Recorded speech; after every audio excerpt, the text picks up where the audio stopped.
Bollywood silver screen presenting mister Harrigan's phone.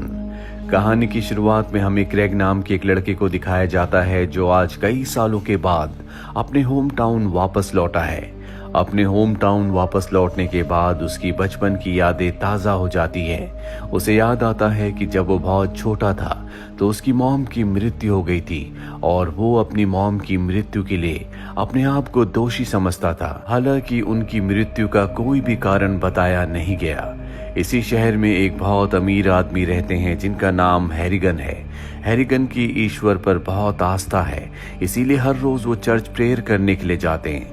और एक दिन जब वो चर्च प्रेयर करने के लिए जाते हैं तो देखते हैं कि एक छोटा सा बच्चा कहानी सुना रहा है और ये बच्चा क्रेग होता है। क्रेग बहुत अच्छी कहानी सुनाता है जिससे मिस्टर हैरिगन बहुत इम्प्रेस हो जाते हैं। इसीलिए उसी शाम को मिस्टर हैरिगन क्रेग से मिलने उसके घर जाते हैं और उसे ऑफर करते हैं कि वो उनके लिए बुक्स रीड करे क्योंकि अब उनकी आंखें कमजोर हो चुकी हैं और इस काम के लिए वो क्रेग को हर घंटे $5 देंगे। क्रेग उनके इस ऑफर को एक्सेप्ट कर लेता है और अब वो मिस्टर हैरिगन के घर जाता है जो एक महल की तरह होता है। इस घर में हर एक फैसिलिटी है, किसी भी चीज की कोई कमी नहीं है। हालांकि इस घर में 50 रूम्स हैं, लेकिन रहने वाले 3 लोग ही हैं, जिसमें एक खुद मिस्टर हैरिगन, दूसरा उनका गार्डनर और तीसरी उनकी मेड। और अब यहाँ क्रेग हर हफ्ते 3 बार आता है जहाँ मिस्टर हैरिगन कभी कभी उसे बोनस के तौर पर लॉटरी टिकट्स भी देते हैं। हालांकि क्रेग यहाँ पर सिर्फ पैसों के लिए आता है, पर जैसे जैसे वक्त बीतता है मिस्टर हैरिगन और क्रेग के बीच में एक अच्छा बॉन्ड डिवेलप हो जाता है। 5 साल बीत जाते हैं और अब मिस्टर हैरिगन के बारे में क्रेग और भी जानना चाहता है। इसीलिए वो एक दिन इंटरनेट कैफे जाता है, गूगल में उनके बारे में सर्च करता है। उसे पता चलता है कि मिस्टर हैरिगन एक बहुत बड़े बिजनेसमैन थे, लेकिन उनका बिहेवियर अपने वर्कर्स के साथ बहुत ही रूड था। उनके वर्कर्स उनसे इतना परेशान थे कि कुछ लोगों ने उनकी वजह से अपनी जिंदगी को पूरी तरह से तबाह कर लिया। हालांकि क्रेग ने सब कुछ उनके बारे में पढ़ लिया है, लेकिन क्रेग का जो उनके प्रति व्यू होता है वो अब भी ज्यों का त्यों है। क्रेग के लिए वो एक बहुत ही अच्छे और भले इंसान है। अब क्रेग क्योंकि टीनेजर हो चुका है, इसीलिए वो हाई स्कूल में एडमिशन लेता है जहाँ पर कैनी नाम का एक लड़का उसे बुली करता है। वो कहता है कि तुम्हें मेरे जूतों को साफ करना होगा। क्रेग ऐसा करने से साफ साफ मना कर देता है। इससे पहले कि कैनी उसे और भी बुली करता है, यहाँ पर साइंस की टीचर आ जाती है जिस वजह से कैनी वहाँ से चला जाता है। और अब यहाँ पर क्रेग के साथ जो कुछ हुआ था वो ये सारी बातें मिस्टर हैरिगन से डिस्कस करता है।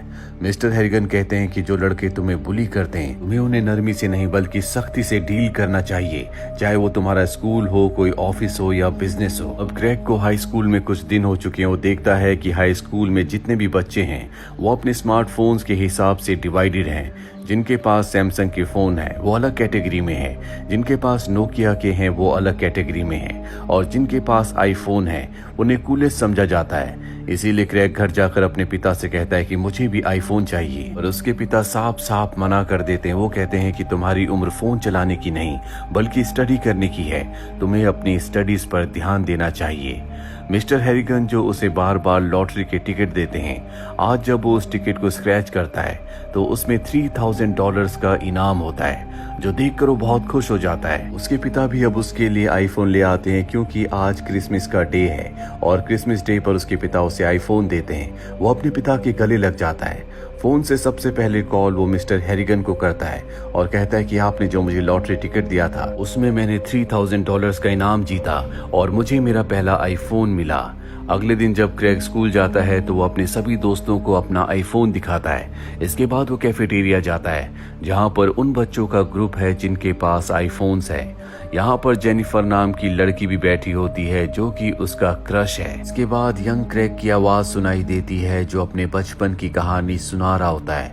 वो बताता है कि धीरे धीरे मैं समझ पाया कि मेरे बिना मेरे पुराने एम्प्लॉयज अकेले और हेल्पलेस हैं और मैं भी उनके बिना हेल्पलेस हूँ। अब टीनेजर क्रेग डिसाइड करता है कि वो मिस्टर हैरिगन को एक आईफोन गिफ्ट करेगा ताकि वो उन्हें न्यू टेक्नोलॉजी से इंट्रोड्यूस करवा सके, साथ ही कभी भी उनसे बात कर सके, क्योंकि क्रेग को मिस्टर हैरिगन से बात करना बहुत अच्छा लगता है। जल्दी वो मिस्टर हैरिगन के लिए एक आईफोन खरीदता है। वो आईफोन मिस्टर हैरिगन को देने के लिए जाता है, लेकिन वो एक्सेप्ट करने से मना कर देते हैं। वो कहते हैं कि मुझे इसकी आदत लग सकती है, पर क्रेग के समझाने के बाद वो आईफोन को एक्सेप्ट कर लेते हैं और अब वो ज्यादा से ज्यादा वक्त आईफोन के साथ ही बिताते हैं, इसीलिए बुक्स में उनका इंटरेस्ट बहुत कम हो जाता है। वो पूरा दिन आईफोन ही चलाते रहते हैं।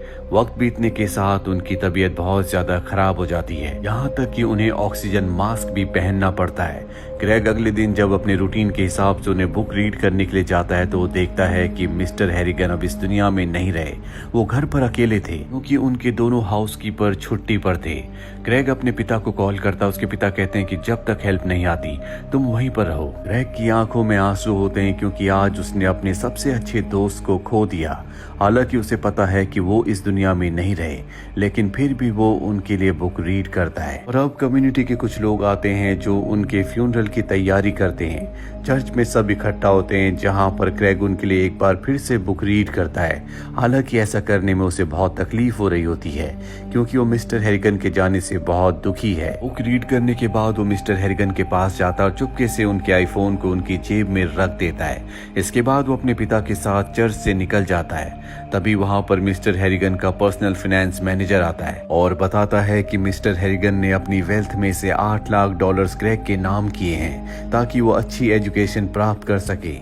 क्रेग और उसके पिता ये सुनकर बहुत भावुक हो जाते हैं। क्रेग अपने घर आता है और अपने फोन से मिस्टर हैरिगन को एक वॉइस मैसेज भेजता है जिसमें वो कहता है कि मैंने तुम्हें खो दिया, जिसका मुझे बहुत दुख है क्योंकि मैं तुमसे बहुत प्यार करता हूँ। मुझे अगर तुम वापस मिल जाओ तो मुझे एक भी पैसा नहीं चाहिए क्योंकि तुम्हारी जगह इस दुनिया में कोई नहीं ले सकता। मैं तुम्हारे साथ बिताए हुए पलों को बहुत मिस करता हूँ। इस मैसेज को वो हैरिगन को फॉरवर्ड कर देता है और सो जाता है। पर हैरानी की बात यह होती है कि अगली सुबह उसे मिस्टर हैरिगन का रिप्लाई आता है जो देखकर वो हैरान हो जाता है क्योंकि उसने उनके फोन को उनकी जेब में रखा था। वो अपने पिता को जाकर सारी बातें बताता है। उसके पिता कहते हैं कि शायद तुम्हारे साथ कोई मजाक कर रहा है, पर क्रेग कहता है कि हमें उस ग्रेवयार्ड में जाना चाहिए, उन्हें बाहर निकालना चाहिए, मुझे लगता है कि वो जिंदा है। और उसके पिता कहते हैं कि डॉक्टर्स ने अपनी रिपोर्ट्स में साफ साफ लिखा है कि उनकी मृत्यु हो चुकी है। और अब यहाँ पर क्रेग भी वापस अपनी सेंसेस में आ जाता है। वो हर रोज उनकी ग्रेव पर जाता है, साथ ही वो अपनी स्टडीज पर भी ध्यान देता है। और एक दिन जब वो स्कूल जाता है तो वो देखता है कि कैनी को पकड़ लिया गया है क्योंकि वो नार्कोटिक्स यानी कि नशीली चीजें स्कूल में बेच रहा है। कैनी को लगता है कि ये सब क्रेग ने किया है, इसीलिए एनुअल डे के दिन वो क्रेग के पास जाता, उसे पकड़कर बहुत बुरी तरह से मारता है। हालांकि टीचर्स को ये बात पता चल जाती है लेकिन इसकी रिपोर्ट अथॉरिटी को नहीं की जाती। उसी रात को क्रेग एक बार फिर से मिस्टर हैरिगन के फोन पर वॉइस मैसेज भेजता, उन्हें सारी बातें बताता है। उसे पता है कि कोई रिप्लाई नहीं आएगा, लेकिन फिर भी वो अपने दिल की बात मिस्टर हैरिगन के साथ शेयर कर रहा होता है। और तभी उसे मैसेज आता है कि कैनी की मृत्यु हो चुकी है। जानकर वो हैरान हो जाता है और उस जगह जाता है जहां पर उसकी डेड बॉडी होती है। उसे पता चलता है कि उसने बहुत ज्यादा शराब पी ली थी जिस वजह से ऊपर से गिरकर उसकी मृत्यु हो गई। क्रेग उसकी बॉडी को ध्यान से देखता है। उसके हाथ में शू पॉलिश लगी होती है और कुछ पॉलिश उसके मुंह पर भी लगी होती है। क्रेग को वो पल याद आता है जब पहली बार वो कैनी से मिला था। कैनी ने उसे बुली करते हुए कहा था, या तो तुम मेरे शूज को साफ करो, पॉलिश करो, नहीं तो इसी पॉलिश को तुम्हें खाना होगा।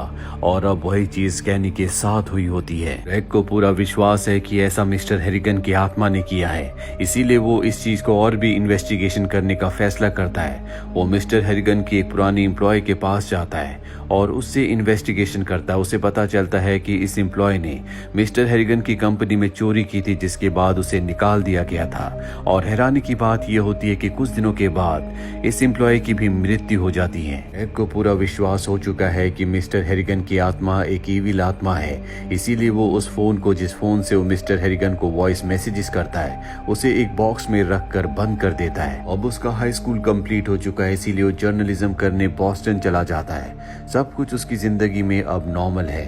तभी एक दिन उसके पिता का उसे कॉल आता है जो उसे बताते हैं कि तुम्हारी हाई स्कूल की टीचर जिससे तुम बहुत क्लोज थे उसकी कार एक्सीडेंट में मृत्यु हो गई। क्रेग को सुनकर बहुत दुख होता है क्योंकि उसकी टीचर ने बचपन से लेकर अब तक उसे हमेशा सपोर्ट किया था। क्रेग वापस अपने होम टाउन आ जाता है जहाँ उसे पता चलता है कि एक आदमी जिसका नाम विटमोर है वो शराब पीकर गाड़ी चला रहा था और उसी की गाड़ी के एक्सीडेंट की वजह से उसकी टीचर की मृत्यु हुई है। यहाँ पर क्रेग और उसके साथ के जितने भी दोस्त हैं वो सब चाहते हैं कि विटमोर को सख्त से सख्त सजा दी जाए क्योंकि पहले भी वो ड्रंक एंड ड्राइव के लिए अरेस्ट हो चुका है। लेकिन कोर्ट उसे सिर्फ 6 महीने रिहैब सेंटर भेजने का फैसला सुनाती है जो कि कोई भी सजा नहीं है। और अब क्रेग किसी भी कीमत पर उसे सजा देना चाहता है, इसीलिए वो उस बॉक्स को निकालता है जिसके अंदर उसने अपने आईफोन को रख दिया था, जिससे वो हमेशा मिस्टर हैरिगन को मैसेज किया करता था। क्रेग उस फोन को निकालकर मिस्टर हैरिगन को मैसेज करता है कि विटमोर को जिंदा रहने का कोई हक नहीं है, उसकी वजह से एक मासूम की जान चली गई। और अगले दिन क्रेग को पता चलता है रिहैब सेंटर में विटमोर की शावर लेते हुए मृत्यु हो गई। और अब क्रेग अपने आप को विटमोर की और कैनी की मृत्यु का कारण समझता है, इसीलिए वो मिस्टर हैरिगन के घर जाता है ताकि उसे सुपरनैचुरल एक्टिविटीज का कोई सबूत मिल सके, लेकिन उसे कोई सबूत नहीं मिलता। इसके बाद वो मिस्टर हैरिगन के क्लोसेट को खोलता है, जहाँ पर उसे मिस्टर हैरिगन के बचपन की एक फोटो मिलती है। साथ ही उसे ये भी पता चलता है कि जिस तरह से बहुत कम उम्र में उसने अपनी मॉम को खो दिया था, मिस्टर हैरिगन ने भी अपनी मॉम को खोया था, और एक यही कारण था कि मिस्टर हैरिगन ने उसे रीडर के तौर पर चुना था। ये सवाल उसकी जिंदगी का सबसे बड़ा सवाल था, क्योंकि वो जानता था कि इस शहर में उससे बहुत बेहतरीन रीडर्स हैं, लेकिन फिर भी मिस्टर हैरिगन ने उसे ही क्यों चुना। उसे अपने सवाल का जवाब मिल चुका है। इसके बाद वो मिस्टर हैरिगन की ग्रेव पर जाता और कहता है कि आपके जो और टेक्स्ट मैसेजेस थे, मैं उन्हें पहले नहीं समझा था, लेकिन अब मैं समझ चुका हूँ। उन मैसेजेस का मतलब था कि मुझे आपकी स्पिरिट को जाने देना होगा, मुझे आपसे कांटेक्ट नहीं करना होगा। दरअसल मिस्टर हैरिगन उसमें अपना रूप देखते थे, उसकी केयर करते थे, इसीलिए उनकी स्पिरिट उसके मैसेजेस का रिप्लाई किया करती थी। इसके बाद क्रेग अपनी मॉम की ग्रेव पर भी जाता है, जहाँ पर वो बचपन से नहीं गया। वहाँ जाकर वो बहुत रोता है, और अब वो लेक के पास जाता है जहाँ पर वो अपने पहले आईफोन को, जिससे वो मिस्टर हैरिगन को हमेशा वॉइस नोट भेजा करता था, उसे लेक में फेंक देता है। हालांकि वो अपने नए फोन को, जो कि उसका एग्जिस्टिंग फोन है, उसे भी फेंकना चाहता है, लेकिन शायद आज की दुनिया में बिना फोन के कोई भी काम नहीं हो सकते, इसीलिए वो अपने फोन को नहीं फेंकता। इसके बाद हमें उसकी आवाज सुनाई देती है। वो कहता है कि जब भी मुझे दफनाया जाए तो मेरी जेब पूरी तरह से खाली रहे, उसमें कोई फोन ना हो। इसी के साथ ये फिल्म, ये कहानी यहीं पर खत्म हो जाती है। इस कहानी के बहुत सारे मीनिंग हो सकते हैं। आपको इस कहानी को सुनकर क्या लगा, आप कमेंट बॉक्स में जरूर लिखें। उम्मीद करते हैं कि ये कहानी आपको पसंद आई होगी।